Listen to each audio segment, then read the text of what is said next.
I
was looking for some evidence of the patterns of the mill at Llanover, which was established in 1865 by Lady Llanover, because its interest is a local mill.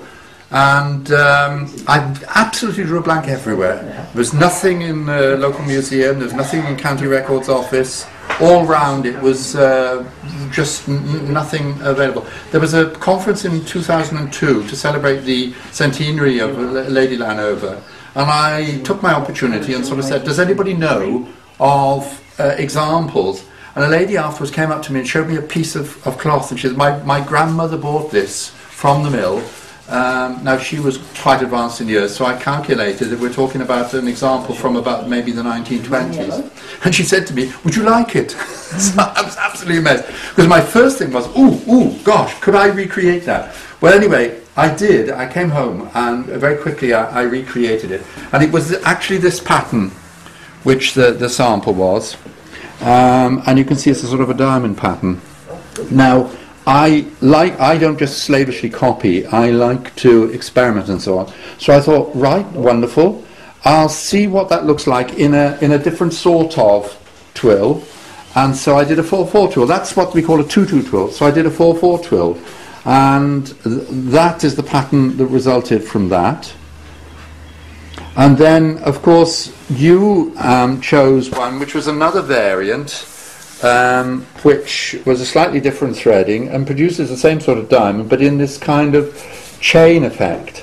So I've been able to really adapt the design, and as we were looking at earlier on, when I did just this bit of heading. Just to try out, and both you and I have said, "Oh, that's an interesting pattern." So there you are. You see, there's a further variant. I've also experimented with a bit of a heading like that, so that you have contrasting colours. Well, black is the one I've chosen. It doesn't show so strongly here because this is fairly dark anyway. But I mean, it's the most popular pattern I do. It's incredible. People love this diamond pattern. So there were several features from this which I learned by recreating, and I do recreate old text because it gives you information. Number one, it weaves very quickly because I don't have to keep taking shuttles out. It just weaves through all the time. Whereas with other patterns, sometimes I've got to pull a colour out and put a new colour in and so on, and it interrupts, and it does slow down the process. The other brilliant thing is all I need is a contrasting colour for one throw. And one of the things that happens with weavers, you always get left with tiny bits of yarn. I'll give you an example. There where you are. But that is all I've got left of this rather dramatic colour. And I say to myself, now what on earth can I do with that? Well, with this, I don't think there's quite enough, but combined with the yellow, like there, I can do a Llanover throw, and I've used up the yarn, and this is absolutely brilliant because I can use up all my bits and pieces that are left over. So it's been a really valuable, and it's nice to say it's a pattern which is common in the district. In fact, I went to St Fagans, and we were looking at some slides, and there was this diamond pattern, and I said, "Oh, Llanover Heritage," because that's what I call it.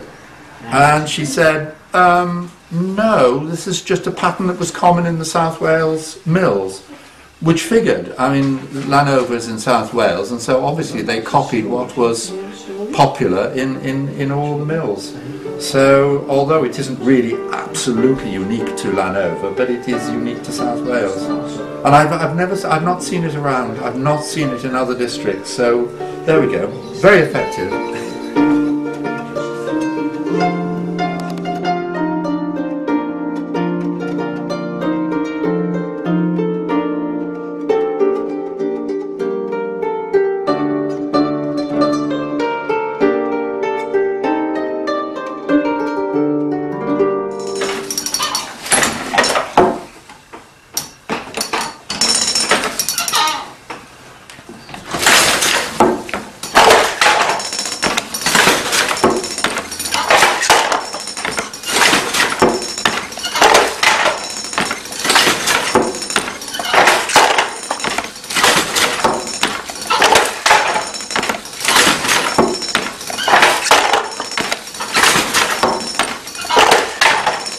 Fe allwch chi'n gweld y patrwm yn adeiladu bob tro, bob pick.